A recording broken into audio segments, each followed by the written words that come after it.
আজকে আমি আপনাদেরকে দেখাবো কম্পিউটারের ফাইল বা ফোল্ডার কিভাবে আপনি লক করে রাখবেন। দেখুন বন্ধুরা, আমাদের অনেক সময় ফাইল বা ফোল্ডার করার প্রয়োজন পড়ে, সেখানে বিভিন্ন ধরনের পার্সোনালি কিছু জিনিস রাখার প্রয়োজন পড়ে। এবার কি হয়, যে কেউ সেই ফোল্ডারটা ওপেন করার চেষ্টা করে, আর যখন ওপেন হয়ে যায় দেখে ফেলে মানে কী জিনিস আছে সেটা সে বুঝতে পেরে যায়। তো আমি আপনাকে যেটা বোঝাতে চাইছি, যদি আপনি কোনো ফোল্ডার বা ফাইলকে লক করে রাখেন, যে কেউ প্রবেশ করতে পারবে না আপনার পারমিশন ছাড়া। তো এটা কিভাবে করতে হবে কম্পিউটারের মধ্যে, এই ভিডিওটা প্রথম থেকে শেষ পর্যন্ত দেখলে আপনি জানতে পারবেন। তো চলুন বেশি বকবক না করে আমি শুরু করে দিই। তো দেখুন বন্ধুরা, আমি আপনাকে দেখানোর জন্য এইখানে একটা ফোল্ডার বানিয়েছি। এই যে দেখুন, নিউ ফোল্ডার বলে একটা ফোল্ডার আছে, নাড়াচ্ছে যেটা। তো এই ফোল্ডারটা লক রাখবো। তো এই ফোল্ডারের ভিতরে কি আছে যদি আমি জানতে চাই, তাহলে কি করতে হবে, এর উপরে মাউস পয়েন্টারটা নিয়ে এসে ডবল ক্লিক করতে হবে।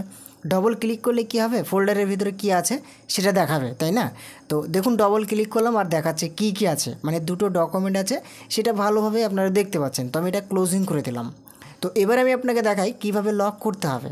তো ফোল্ডার বা ফাইল লক করার জন্য যে ফোল্ডারটা আপনি লক করবেন বা যে ফাইলটা আপনি লক করবেন, সেই ফাইলটার উপরে বা সেই ফোল্ডারটার উপরে মাউস পয়েন্টারটা নিয়ে আসবেন। মাউস পয়েন্টারটা নিয়ে আসার পরে মাউসের রাইট বাটনে ক্লিক করবেন, অর্থাৎ ডান দিকে যে সুইচটা আছে মাউসের, ওই সুইচে একবার ক্লিক করবেন। ক্লিক করার পরে দেখবেন কিছু এরকমভাবে অপশান বার আসবে। এবার আপনি একবারে শেষের অপশানটা ফলো করুন, দেখুন লেখা আছে প্রপার্টিস।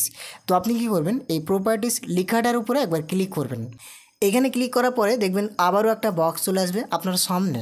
এবার আপনি কি করবেন, এই বক্সের উপরের দিকে দেখবেন লেখা থাকবে জেনারেল, শেয়ারিং, সিকিউরিটি, এইভাবে অনেক কিছু লেখা থাকবে। তো আপনি লক করার জন্য কি করবেন, এই যে দেখুন সিকিউরিটি বলে একটা অপশান, এখানে ক্লিক করবেন। এইখানে ক্লিক করার পরে এবার দেখবেন ছোট ছোট কিছু লেখা চলে আসবে এই গ্রুপ আর ইউজার নেমস এর ভিতরে। মানে সিকিউরিটি যখন ক্লিক করবেন দেখবেন সঙ্গে সঙ্গে নিচের দিকে লক্ষ্য রাখবেন, দেখবেন কিছু লেখা চলে আসবে।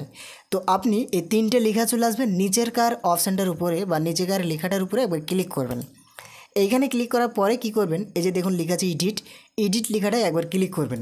এইখানে ক্লিক করার পরে সেম প্রসেস আবারও একবারে 3 নম্বর অপশানটায় ক্লিক করবেন। এইখানে ক্লিক করার পরে দেখুন এবার আপনি নিচের দিকে লক্ষ্য রাখুন, দেখুন এইখানে কিছু লেখা আছে, দেখুন লেখা আছে ফুল কন্ট্রোল, মডিফাই, এইভাবে অনেক কিছু লেখা আছে। তো এর পাশে লক্ষ্য রাখবেন ডান দিকে কিছু ঘর আছে। তো এই ঘরগুলোর উপরে মাউস পয়েন্টারটা নিয়ে এসে ক্লিক করবেন, দিয়ে টিক মার্ক দিয়ে দেবেন। ঠিক আছে, মানে একটাতে টিক মার্ক দিয়ে দিলে সবগুলোই টিক মার্ক হয়ে যাবে। ওকে, তো এবার আপনি কি করবেন, ডান দিকে নিচের দিকে লক্ষ্য রাখুন অ্যাপ্লাই বলে লেখা আছে, এখানে ক্লিক করে দেবেন। এখানে ক্লিক করার পরে দেখবেন একটা সাউন্ড আসবে, এইভাবে উইন্ডোজ সিকিউরিটি বলে একটা অপশান আসবে। তো আপনি কি করবেন, এই অপশানটার নিচের দিকে লেখা থাকবে ইয়েস, এখানে ক্লিক করবেন। এখানে ক্লিক করার পরে দেখুন নিচের দিকে ওকে বলে লেখা আছে, ক্লিক করবেন। ক্লিক করার পরে আবারও ওকে লেখাটায় ক্লিক করে দেবেন। যখনই আপনি ক্লিক করে দেবেন এবার ফোল্ডারটা দেখবেন লক হয়ে গেছে। তো আমি লক হয়েছে কিনা সেটা যাচাই করি। ঠিক আছে, আপনারা তো বলবেন যে ভুলভাল বোঝালেই হয়ে গেল, লক তো হলো না। তো দেখুন লক হয়েছে কিনা আপনাকে আমি প্রমাণ দেখাচ্ছি। তো এই যে নিউ ফোল্ডার বলে যে অপশানটা আছে বা যে ফোল্ডারটা আছে, এখানে আমি ডবল ক্লিক করলাম। এখানে ক্লিক করার পরে দেখুন সঙ্গে সঙ্গে এরকমভাবে একটা উইন্ডো চলে আসলো, আর এইখানে লেখা চলে আসলো you don't currently have permission to access this folder. এবার যদি আমি ওদের ভাষায় না বুঝিয়ে যদি আমার ভাষায় আপনাকে বোঝাই, এটা কী লেখা আছে, মানে এখানে আপনাকে বোঝাতে চাইছে যে আপনি এই মুহূর্তে কখনোই এই ফোল্ডারটাকে ওপেন করতে পারবেন না পারমিশন ছাড়া। ওকে, তো আপনি বুঝতে পারলেন। তো আমি এখান থেকে ক্লোজিং করে দিলাম, দেখুন ক্লোজিং হয়ে গেল। তাহলে ফোল্ডার কিভাবে লক করতে হয় সেটা জানতে পারলেন। ঠিক আছে, তো এবার আপনি এখানে প্রশ্ন করবেন লক কিভাবে করতে হয়, ভালোভাবে দেখিয়ে দিলেন। তো লকটা কিভাবে ছাড়াবো এবার সেটা তো দেখাবেন। তো লক যদি আপনি ছাড়াতে চান, আবারও এই ফোল্ডারের উপরে মানে যে ফোল্ডারটা আপনি লক করেছেন সেই ফোল্ডারটার উপরে মাউসের রাইট বাটনে ক্লিক করবেন। শেষের অপশানটা দেখুন প্রপার্টিস বলে লেখা, এখানে ক্লিক করবেন। তারপরে দেখবেন এই যে সিকিউরিটি বলে যে অপশানটা, এখানে ক্লিক করবেন। এখানে ক্লিক করার পরে শেষের অপশানটা দেখুন অ্যাডমিনিস্ট্রেটর বলে যেটা লেখা আছে, এখানে ক্লিক করবেন। দিয়ে ডান দিকে এডিট বলে যে অপশানটা, এখানে ক্লিক করবেন। এখানে আমি একটা আপনাকে কথা বলি, দেখুন আমি যেভাবে বলছি এই কথার দিকে মনোযোগ দিয়ে কথাগুলো শুনবেন, আর আমার এই মাউস পয়েন্টারটা কোথায় কোথায় যাচ্ছে সেটাও দেখবেন, তাহলে ক্লিয়ারভাবে বুঝতে পারবেন। ঠিক আছে, অনেক সময় কি হয়, অনেকজন অন্য ধারে মন দিয়ে ভিডিও দেখে, শেষ পর্যন্ত দেখে কিন্তু সেই ভিডিও থেকে কিছু শিখতে পারে না। এরকম করবে না। যদি আপনার মনে হয় যে আমাকে জানতে হবে, তাহলে আপনি চেষ্টা করবেন অবশ্যই সেই জিনিসটা জানবেন। আর আমি যেভাবে ভিডিও বানানোর চেষ্টা করি বা আপনাদেরকে যেভাবে দেখানোর চেষ্টা করি, আশা করি আপনারা অনেক ক্লিয়ার ও সুন্দরভাবে শিখে যাবেন। তো দেখুন আবারও এই যে অ্যাডমিন স্টোর বলে লেখা আছে এখানে ক্লিক করবেন। এইখানে ক্লিক করার পরে কী করবেন, এই যে টিক মার্ক দেওয়া আছে টিক মার্কগুলোকে সব একটা একটা করে উঠিয়ে দেবেন। তো উঠানোর জন্য কী করতে হবে, এই যে টিক মার্কের উপরে ক্লিক করতে হবে একটা একটা করে। দেখুন যে টিক মার্কগুলো আছে সবগুলোকে ক্লিক করে দিতে হবে। এই যে এখানে ক্লিক করলাম, এখানে ক্লিক করলাম, এখানে ক্লিক করলাম, এটাই ক্লিক করলাম। দিয়ে এবার কী করব, ডান দিকে দেখুন অ্যাপ্লাই বলে লেখা এখানে ক্লিক করব। দিয়ে বাঁ দিকে ওকে বলে লেখা আছে ক্লিক করব। দিয়ে আবারও ওকে বলে লেখা আছে ক্লিক করে দেবো। এবার যে লকটা করেছিলাম সিকিউরিটি লকটা কিন্তু খুলে গেছে। এবার আপনি এখানে বলবেন খুলে গেছে কই দেখি।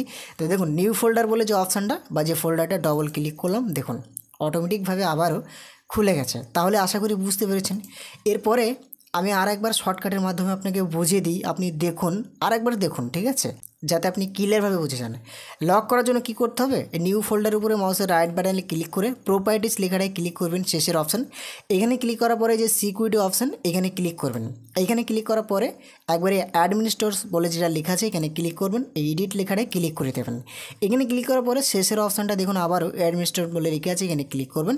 দিয়ে এই যে টিক মার্ক আছে এই টিক মার্কের উপরে একবার ক্লিক করে অ্যাপ্লাই ক্লিক করে ইয়েস করবেন, এখান থেকে ওকে করবেন, দিয়ে আবারও ওকে করবেন। লক হয়ে গেল, এই যে ডবল ক্লিক করলাম লক। এবার আমি এটাকে ছাড়াবো। ছাড়ানোর জন্য আবারও নিউ ফোল্ডার যে ফোল্ডারটা আছে এখানে মাউসের রাইট বাটনে ক্লিক করলাম, শেষের অপশান প্রপার্টিস ক্লিক করলাম, তারপরে যে সিকিউরিটি অপশান ক্লিক করে দিলাম। এখানে অ্যাডমিনিস্ট্রেটর আবার ক্লিক করলাম। এই যে টিকমার্কগুলো দেওয়া আছে এগুলো সব টিকমার্কগুলোকে আমি উঠিয়ে দিলাম একটা একটা করে। উঠানোর পর এখান থেকে অ্যাপ্লাই ক্লিক করে ওকে করে দিলাম, আবারও ওকে করে দিলাম। দেখুন ফোল্ডারটা অটোমেটিকভাবে আবারও খুলে গেছে।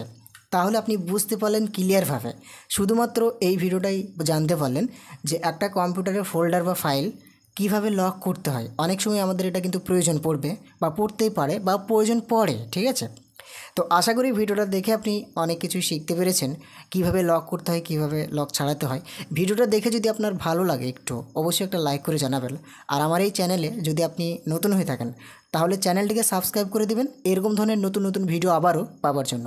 আজকের মতো এখান থেকেই আমি ভিডিওটাকে ফিনিশ করলাম। ভালো থাকবেন সবাই, ধন্যবাদ।